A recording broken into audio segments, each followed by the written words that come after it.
you were doing so well. Like, genuinely. You had your routine, you had it locked in. You were making progress, you could feel the momentum building. And then one day, you just stopped. And the worst part is that nobody made you stop. Nothing bad happened. You didn't get any tragic news. You just woke up one morning and decided without deciding. And now you're sitting here watching this video, probably at a weird hour, thinking about how you're going to restart. Again, that's not a motivation problem, and it's not a discipline problem either. It's called self-sabotage, and it's a lot more common than you would think because nobody wants to talk about it. Nobody wants to admit that the only thing standing between themselves and the life they want is themselves. Here's the thing about self-sabotage. It messes with you. It really does. It doesn't feel like destruction when you're doing it. It feels like rest. It feels like a break you deserve. It feels like, I'll just take today off, or I'll just start fresh on Monday, or I've been going hard, I should reward myself. And then Monday becomes next Monday, and the reward becomes the default. And then suddenly 3 weeks have passed and you feel like a completely different person. Think about it this way. Your brain is not wired to want hard things. It's wired to want comfort and safety. It's not a weakness. It's how you were meant to be as a human. The problem is we aren't going out and hunting every day now. Now we're sitting inside and playing Minecraft. No, but really, in 2025, where comfort is everywhere and you have a phone in your pocket that will give you infinite dopamine on demand 24 hours a day, infinite scroll, infinite content, infinite ways to feel stimulated without doing anything real. So when you sit down to work on something that actually matters, something that requires focus and patience, your brain will compare that to every instant hit you could get from just watching TikTok. But here's the part that nobody tells you. The self-sabotage usually doesn't even start with the phone. It starts earlier, and how you feel about yourself and what you think you deserve. A lot of people, and I was and kind of still am one of them, don't fully believe they're supposed to win. Like, somewhere deep down, there's this quiet voice that says, people like you don't make it. And you never say it out loud. You would deny it if somebody asked you. But it shows up in your behavior. You get close to something good and you find a reason to pull back. You build something and then you neglect it. You feel the momentum, and then you get scared of what happens if you keep going.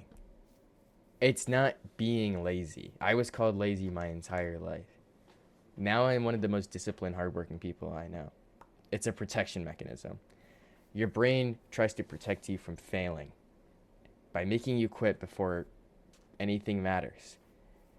And the craziest part about it is it works, because if you quit, you can't commit, and you never really fail. If you can always tell yourself, I didn't really try, but you also never win. And that's the safe middle ground. That's half in, half out place where you keep restarting. That's exactly where years disappear. So, what do you actually do about it? And not the motivational poster answer, the real one. The first thing is to stop trying to feel ready.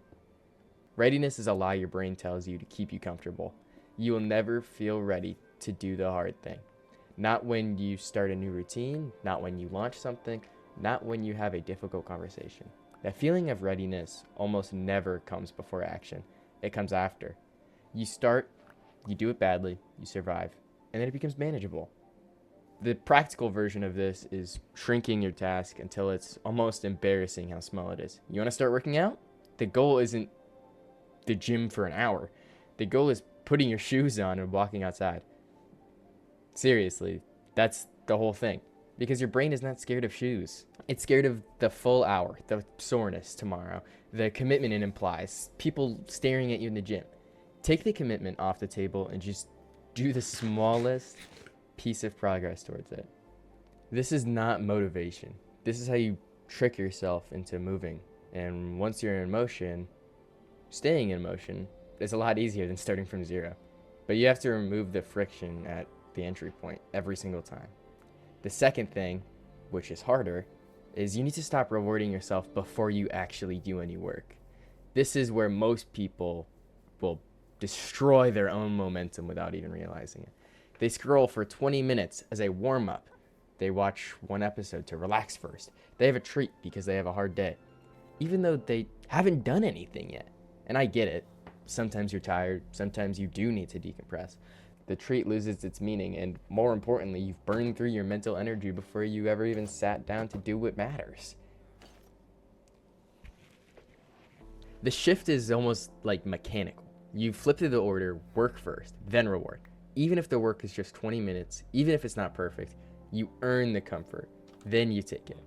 And what you'll notice after a week of doing is that the work starts to become part of the reward because you feel better after doing it. That's real. That's the feeling of closing the laptop after actually making something that you like.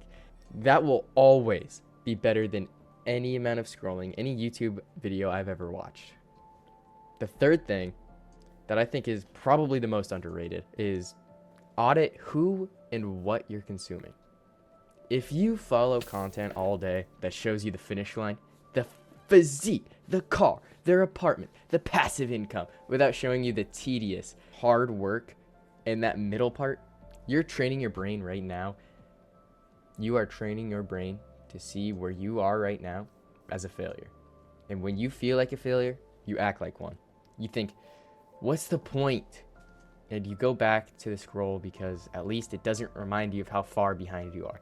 Be really honest with yourself about what you're consuming and what it's doing to how you feel.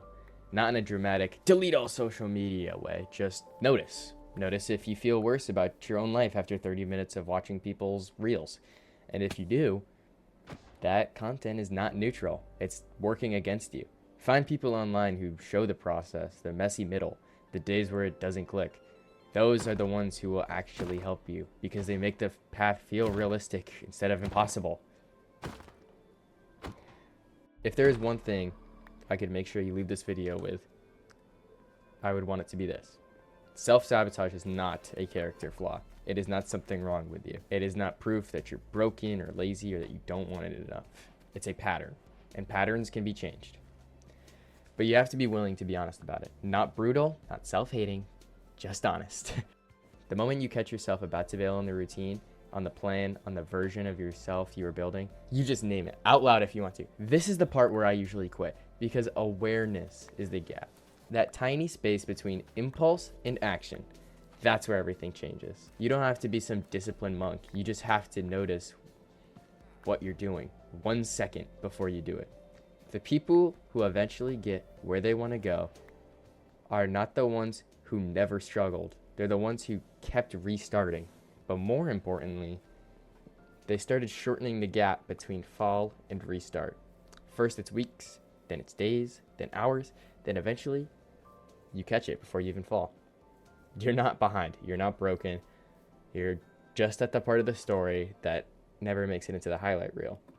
And that part, the quiet, frustrating, invisible part where you're fighting against yourself every single day, that's actually where the real work happens. Nobody sees it, but you will.